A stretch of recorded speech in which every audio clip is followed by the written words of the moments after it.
We are live.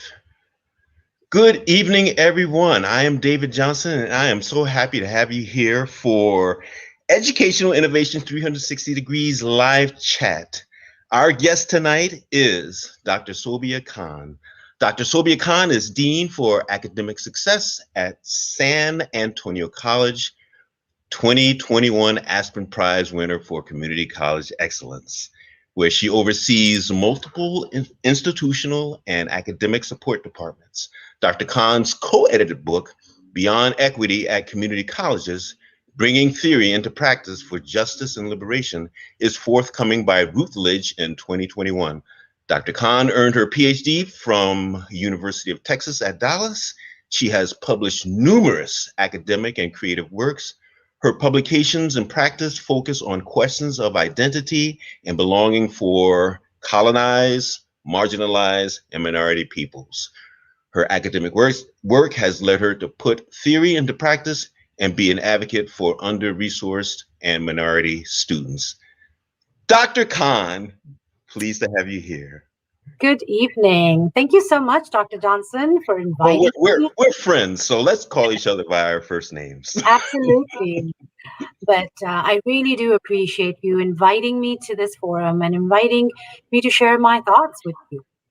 Well, I know you have a lot of experience and you have a gigantic heart. So I'm sure everyone will enjoy the words from your good brain tonight. Thank you. Well, tell us how you got here. How I got to San Antonio College. How to be the Dean for Academic Success at San Antonio Absolutely. College. You know, much like all of us, we don't know where we will begin, and the journey we end up going on takes us to places we could not have imagined. I came to the United States at 18. I had kids when I was young, didn't even think I would complete my undergrad. So I went to what all our students do, all my students do, get an associate. So my first degree is an associate's at community college and in graphic design. That led me, yes, in graphic design, which is, creative and super, it was very rewarding. But then I went back and then I continued on that journey. And the goal was to just get educated because I had always heard my father believed in this.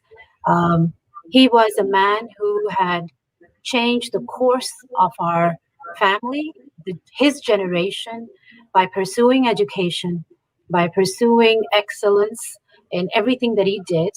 And it was a given. That's the world I was raised in. So even though I didn't start college on my mind, I eventually, in my early adulthood, did return to college. So much like our students, my journey was peppered with life, children, raising children, meandering a little bit, finding my place. And then once my PhD was almost complete, I got hired as faculty. That was the goal, to teach. And my discipline was English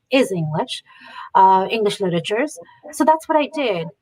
When I started teaching, I did not know the breadth and the depth to what the word educator really means. It's not just teaching. What my president at San Antonio College will say, to have an educator's heart, right? And I discovered that I had one. So my work spilled out of the classroom into communities and work that supported the running of the college. And my previous president at my previous institute was really integral in placing me in such key positions, Dr. 𝐾𝐨𝐬, which gave me a lot of leadership, exposed me to amazing work that were outside of my realm of understanding. I'll say one more thing and I'll pause. I come from a middle income background. Blessed to not have any kind of shortages. We had enough. I did not ever really understand poverty. Had it not been my college's mission to understand poverty, I would not have understood or empathized with our students. And that led me towards the journey where I am now. Oh, So I'll great. pause here. And Mhm. yeah, that's kind of what led me to where in San Antonio I am. Well, my friend, I didn't know you had studied graphic design. Tell us a little bit about that. It's creative, it's interesting. This was back in the day, but I actually went to work in a downtown design studio called Brainstorm. Highly creative people. They had Marlboro. I know it's not politically correct to endorse anything that hurts our health, but they had some big customers, and it was just amazing to be around creative minds who were just thinking outside the box. So it was bringing my passion for creativity, but also engaging in a world I had never been a part of. Downtown Dallas, like a subculture that I was exposed to. And I think I fell in love with learning about people and different cultures and different ways of being, even within one city. So that was a good rewarding journey. And then how did you make the leap from graphic design to professoring in English? Well, reading and writing go as far back as I can remember. I remember the first time, no, not the first time, but the few times I actually tucked a book in my skirt at school because we were only allowed to check out one book at a time. This is when I was in 4th grade. And I tucked a second book in my skirt and kind of hustled it out, always return. I mean, that was not the intention, but the love of reading and writing and discovering new worlds and entering into this world of discovery was just was where my heart was. So it was very natural and easy for me to return to that world. I wanted the journey to not sell brands. I didn't want to work for the corporate industry, and the world of teaching and academia became open to me once I started to understand how to enter it. And reading and writing was the key. So I've always been always been into reading and writing, and so that's been the lens through which I see the world. And you've been very, very busy with your writing and your creative activities. Say a little bit about your academic activities. So the academic world that I've been a part of, and I do both. I do scholarly work and I also do creative work. More recently, I've been, so my scholarship is centered and explores belonging and identity. And it started with just disenfranchised worlds and peoples, discovering how do immigrants settle into institutions of higher ed. I'm abbreviating this, but that's actually my PhD dissertation. The people I ended up studying were theorists and philosophers who just were like, whoa, how did these folks do all this and survive and carve a world, a space for themselves? So I continue in that thread, theoretical, exploring Muslim women, feminism, hospitality, identity. But then I've now branched off also into putting that theory into practice.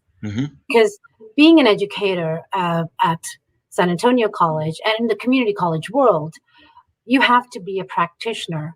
But if you are a practitioner that has theoretical knowledge and base, and hopefully you put it into practice, that's going to empower our students.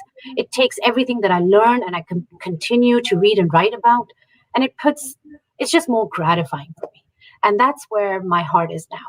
Well, it sounds like that leads right into our topic for this evening: transformational change, equity in practice in higher education.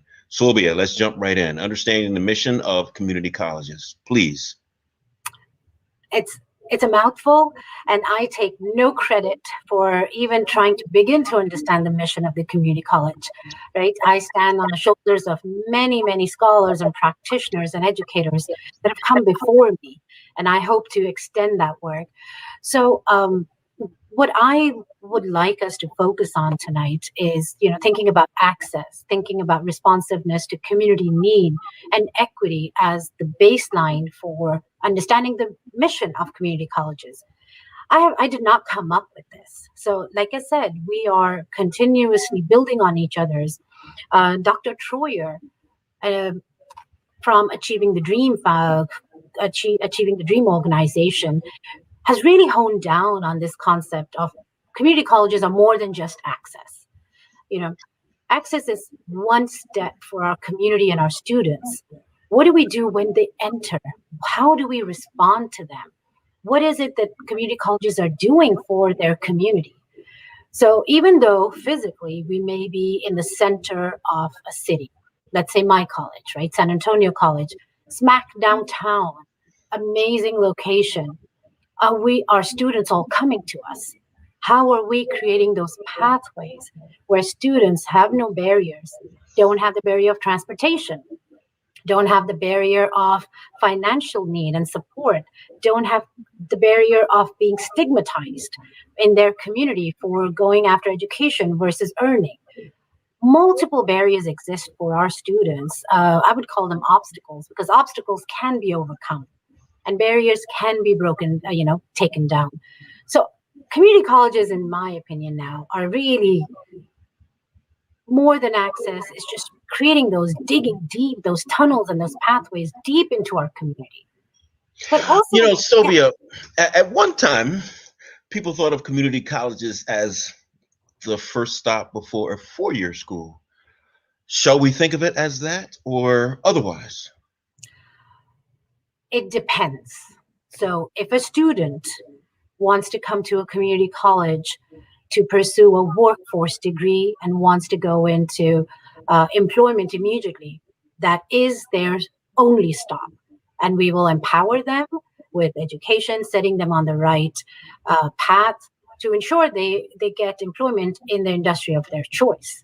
Mm-hmm. For students who want to continue on that journey to bachelor's, master's, and event PhDs and pursue their doctorates, and whatever it may be, then we are their first choice, not a stop.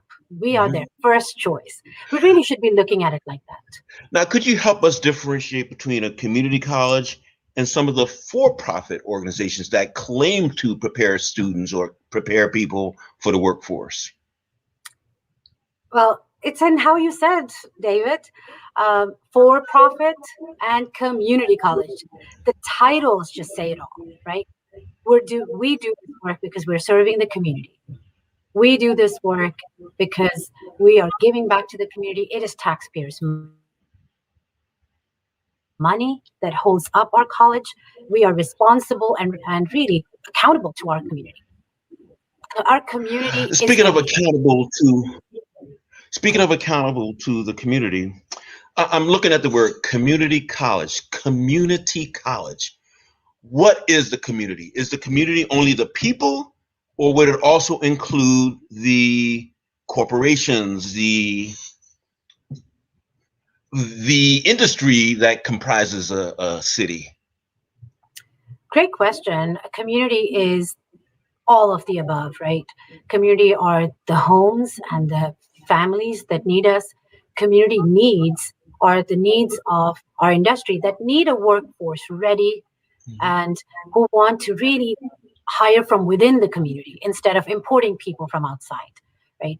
To really prepare the community to grow and create more business, create more avenues for success. So community is also our well-wishers, our donators, our foundation members, much like you, Dr. Johnson. So everyone's opinion, our leadership, everyone from who works on the custodial staff to someone who may or may not have a PhD, someone who's working outside our college, someone who may choose to, come to our college online from another city. Everyone associated with us. I mean, we are at the center, and then we have, legs spreading out all across. But really, everyone's opinion and everyone's need is taken into account on how we do our business. So, Sobe, we better move on to this next topic, equity in practice. Equity is one of my key words, and although we did not discuss it in depth in the previous topic, perhaps you could enlighten us on your definition of equity. So first, an admission, I really didn't think time would fly this quickly, right? Time is flying. So equity in practice. I have a book with a colleague coming out that's Beyond Equity, Dr. Kendra Unruh. and it's titled Beyond Equity at Community Colleges, Bringing Theory into Practice, right? And the whole idea is to highlight in that book, and this is what I do in my practice, to ensure our students, each and every one of our students has an equitable opportunity to succeed, period. Which means we meet students where they are. We meet students whether they have if they are differently abled, if they are super achievers, if they are creative, if they are, no matter where they are, even if they dropped out of high school, we meet them where they are. If they don't know how to read and write, they do not know the English language, or they might be literature experts, right? Whoever you are on that spectrum, we want you and we want to educate you. Mm-hmm. And how we go about doing it are those practices, right? Inside the classroom, outside the classroom. It's those practices where we keep in mind our students and where they are as the priority, not the talking head. Mm-hmm. Now, could you expand on inclusive pedagogy? So inclusive pedagogy, I don't know, Dr. Johnson, if you have seen many of our textbooks, I'll just use that as one example. Our textbooks usually highlight a culture, a way of, as if the world is only made up of one kinds of people. And you look around us, look at us. We're two different people, two different genders to begin with, two different cultures, two different histories and experiences. How are we not accounting and bringing that inside the classroom? In the textbooks that we have, we should have a Muhammad right next to Hernandez, right next to a Tiffany. It's that kind of acknowledgement of people and belonging. I want to share a really interesting story. When I first went to San Antonio College a few years ago, I just came onto the campus for the first time. I saw these huge banners with student photos. All kinds of students were represented. And guess what? I saw a student that dressed like me. I cannot tell you, immediately I thought, oh my God, they are reaching out to me. They understand that there is more than one kind of student that needs to be at our institute. Would that be an example of becoming a student-ready institute? That's an example of really creating a sense of belonging for our students. You are welcome, whether inside the classroom, in the textbook, in our hallways, on our campus, celebrating everyone's culture, diversity, just so many ways, so many practices that can be put in place to help our students really have those equitable opportunities. Mm-hmm. Transformational change. As a matter of fact, the name of my consultancy is Transformed Consulting. And years and years and years ago, we talked about the difference between transactional leadership and transformational leadership. And so it might need some better clarification of what transformational change is. Would you enlighten us, please? So I hope anyone listening to us today, will have some sense of their time was valued, and they walk away thinking this was more than a transaction and it was transformational for them. So at every point in our institutes at a community college, we hope, whether it's shake of the hand, it's a financial aid form, or it's the duration of an entire course in a semester, we aim for transformational change. That is the goal, right? And transformational change that will empower and change our students' lives and their generations' lives for the change. But more importantly, I can talk about it all day and night. My peers can talk about it all day and night. But how do we ultimately measure it, right? What are those measures that we are helping close the gap on? Are all our students succeeding? Please tell us. Please tell us. I'm bated breath. Go ahead, please. Well, one of the things that we, at my college and at multiple other community colleges across the nation, we're really closely looking at equity gaps. And across the nation, there are gaps in male achievement. Male students that are male in achievement gaps, and even more particularly in men of color.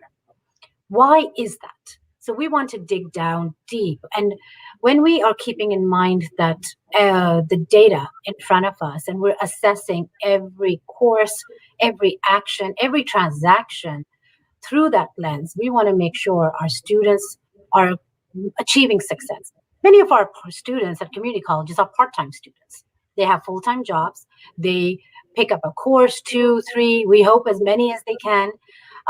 How are we helping our part-time students succeed just as much as our full-time students who are with us all day, participate in college activities? What are we doing for that student that comes once a day for 2 hours and has to go to work or has to pick up kids? I was one of those students who was limited in their time at the institute. So we're very mindful, and I'm so happy to be on this journey with my peers, but we're very mindful of all our students, of how we're helping them succeed and keeping those measures in front of us. So then what do you use to measure change? Are you using grades? Are you using the socioeconomic scale or ladder? How are you measuring change? All of the above. Again, I hate, course level grade success. Well, first it's assignment or assessment success, then it's course level success, and then it's persistence of our students from semester to semester. And then are we able to retain those students through the duration of their educational journey? And what happens next, right? We want to follow our students to a 4-year degree, or we want to follow our students to employment. Are they making that family livable wage that we promised, that the community promised them? If we all promise, if you come to us, if you come to San Antonio College, enroll with us fall 2021, we are promising that you will eventually earn a family livable wage and perhaps be more successful than you could ever imagine, including educational gratification. That's the measure of success. So we're following our students inside Well, it the sounds like and out. it sounds like you're talking about social justice. Indeed, that's what equity is about. Equitable practices. And I've barely gotten into any. You and I can talk endlessly, I'm sure. And you're keeping an eye on the time because we've got to hustle. Absolutely. Community colleges are agents and sites of social change, and we do it every day. Okay. Could we for a moment go backward to the term transformational? So we clarified that when you say transformational change, you're talking about transformational change within the student. Now, how about if you did a brief explanation how transformational change could be applied to the institution?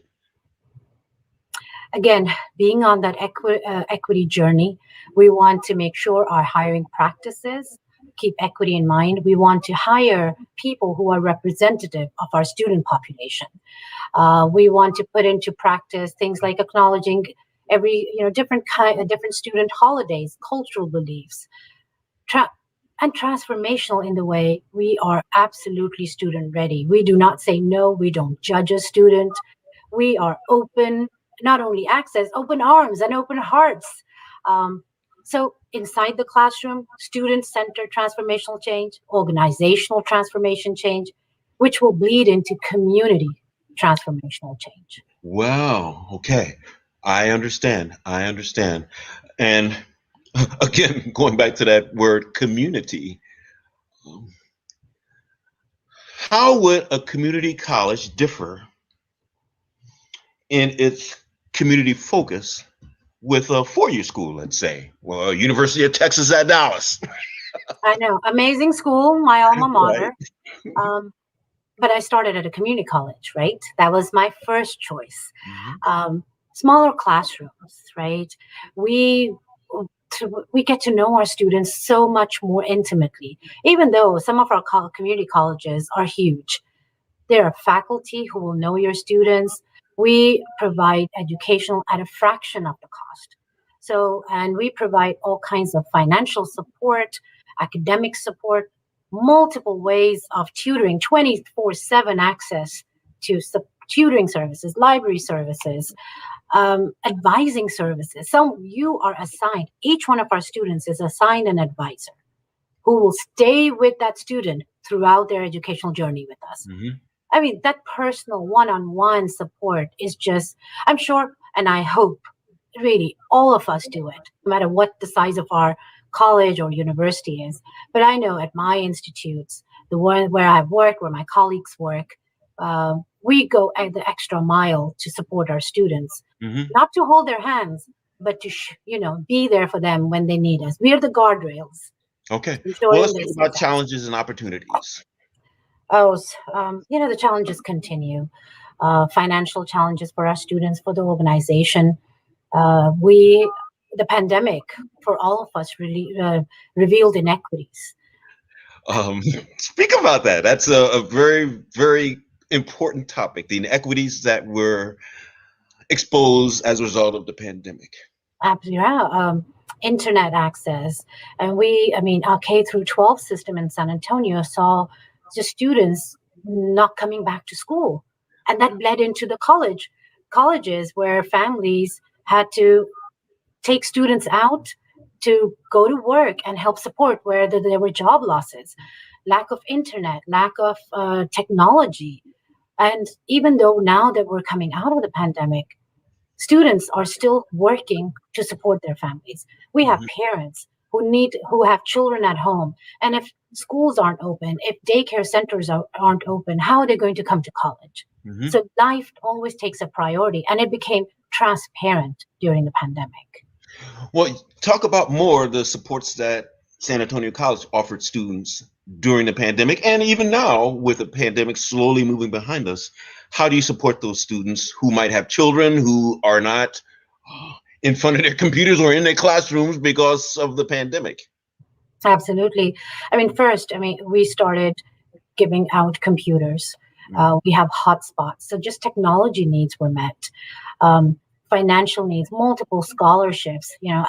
Alamo College's district has an Alamo Promise program where it's the last dollar scholarship. We want to ensure that finances aren't the reason that you are not coming to college. We want mhm, to take that off your table. mhm, And then we have a daycare center, childcare center, not a daycare, childcare center at San Antonio colleges, and partnerships with childcare across the city, where we provide our students childcare services. We have youth camps for our employees to put their students in. Those are the support systems, in addition to academic support, all kinds. We're bending over backwards. One key thing, I think I would be remiss if I didn't mention uh, cost of textbooks and, the belief in open educational resources. We really need to make sure each of our students has access to textbooks, instructional mhm. material on day one. So that's also an equity measure. Um, So, Sobia, could you speak very quickly about the journey ahead? The journey ahead is exciting, and it is peppered with lots of work, lots of effort, but the reward at the end of the journey is always student success. Mhm, That's our guiding principle, that's our compass pointing north, whether it's providing free instructional materials, whether it's providing scholarships, mhm, inclusive pedagogy where our students feel that they belong. These are going to be equitable practices. Inviting incarcerated students to mhm. education as a path forward. How empowering if we are able to do that for our students. So, Sobia, you have 30 seconds. What's the takeaway? The takeaway is it's work that is rewarding. And for all of us who are educators, much like you, David, um, this is the work that gives us energy. This is the work we want to continue to do, and support the faculty and staff who do this on a daily basis, 24/7. They're thinking, breathing this work. Right. That's our job as leaders, to support those who are doing it and to really keep it all student centered. And your call to action? My call to action is to everyone to really understand equity, ways in which we can invite students into our classrooms, into our lives. And that begins by not just a blanket saying, I accept you, but understanding their histories, their experiences, and their cultures, if it's different from you. And really understanding who our students are. And if people want to know more, how shall they contact you? They can find me on Twitter, so be it Khan. They can find me on LinkedIn, and they can always visit the San Antonio College website and search for my name, and email me scon32@alamo.edu. Excellent. Dr. Sylvia Khan is Dean for Academic Success at San Antonio College in San Antonio, Texas. I am David Johnson. I am the owner proprietor of Transformational Consulting.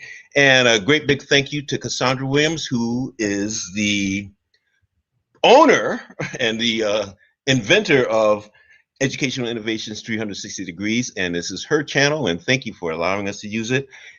Thank you all for being with us this evening, and I wish you all a wonderful evening. Good night. Thank you.